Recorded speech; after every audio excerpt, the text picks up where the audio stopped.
ปากปลายเส้นนี่มีปีน้องใต้เสียมดอกเมืองในเมืองอ่อนกันต้วงตื่นสัตเฮ็ดปังป้อยหับตอนปีใหม่ใต้กันกูตีแหละมีปีน้องใต้เข้าโฮมป้อยปีใหม่ขึ้นนำกูตีปีน้องใต้นับว่าในเลือนเสียงใหม่1ค่ำเป็นปีใหม่เสเลือน12ลับนั่นเป็นวันปีเก่าสุดเซ็งไหนแหละพอถึงมาเลือน12ลองกว่าเยาสิงปีน้องใต้กูตีเตออนกันห่างแห่นตากเตสัตปังป้อยปีใหม่ใต้กันกูปีในปีไหนปีใต้ขอบเป็น2เฮง1ปากปลายเส้นนี่ตีหมู่วันกว้างมุงเมืองเลียนลินใต้ไทยก่อออนกันสัตเฮ็ดปังป้อยหับตอนปีใหม่หนังปีน้องใต้กูตีออนกันเฮ็ด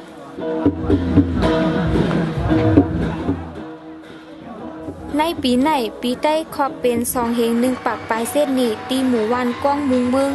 เลียนดินใต้ไทยก่อออนกันจัดเฮ็ดปังป้อยหับตอนปีใหม่หนังปีน้องใต้กูตีออนเฮ็ดกัน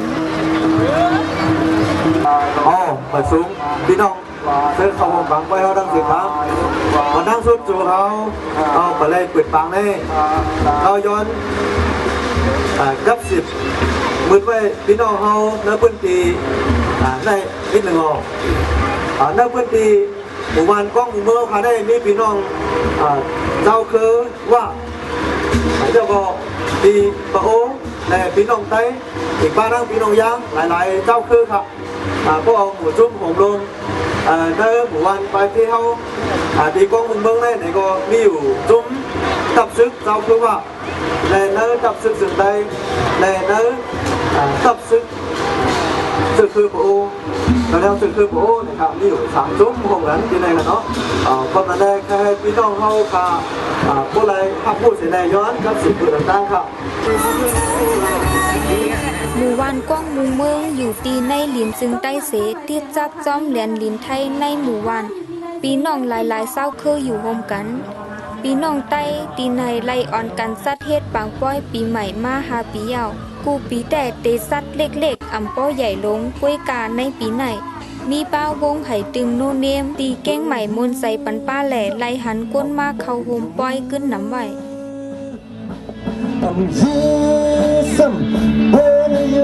ปังป้อยปีใหม่ใต้ของมึงปีนี้เขาวนว่าปังเป็นปังป้อยที่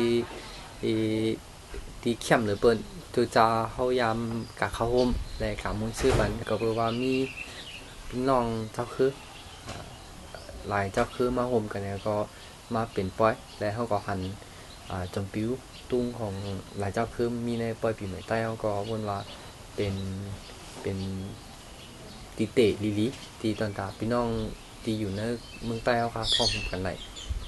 ก็ปังป้อยกูตีผมเดียวแต่เฮ็ดก็ถึงจะมีหลายเจ้าคือมาโฮมกันไหลมันไหลก็ตีเข้มเตะก็มีตั้งตีดีป้อเจอและอันดิมป้อเจอกำพองเนาะก็อันดีป้อเจอก็ยินโจมอย่างนำตีเจ้าซึกออกเนี่ยปันตีตั้งเขาค่ะเลยกะเรียนที่ปุ่นและเขาก็ยินโจมเตะเนาะก็เป็นปังป้อยตีวนในว่าเขาก็เกี่ยวในการมุนจะมันก็เกี่ยวครับพิการอันดินป้อใจก็จะนำมาแล้วก็เพียงดังเขาเนี่ยเพียงความที่เขากับห้องทำเป็นกำลังเพียงใต้กำลังเพื่อนก็พอถึงที่ว่าวนไรตั้งหลังกันเนาะถึงที่ว่าเป็นไรเนี่ยเขาก็ใครมีเพลงที่พี่น้องเจ้าคือเขาปองใจบ้าและให้เขาห่มโจจอมเขาแรงบ้านนำเหนือในก็นั่นเป็นส่วนที่ตีถูกลีวนแลถูกลีเมฆกับตั้งฉันจะมีตีตั้งตั้งนานขึ้นเลิน12ลับพ้องเศร้าเตมีหนุ่มสาวกูเศร้าคือเหมือนหนังปีน้องว่าปะโอและปีน้องเขในหมู่วันรักไทยก่อมาหนีตั้งกาฟิงทุ่งในป้อยปีใหม่ใต้ป้าพ้องเตียงขึ้นอ่อนกันนับถอยหลังเสส่งสั่งปีเก่าตอนหับปีใหม่โฮมห้องความซ่อมกันมนเซ่อ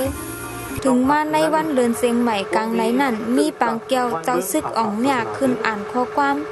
อันโฮเป้าลงเจ้ายอดซึกส่งมาปัน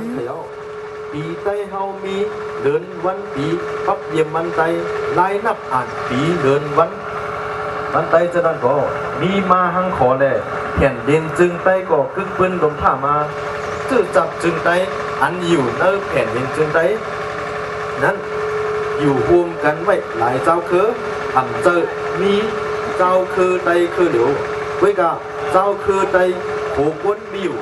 61%เศร้านาทีไทยอันตกนาทีตีเลียนดินเกาะ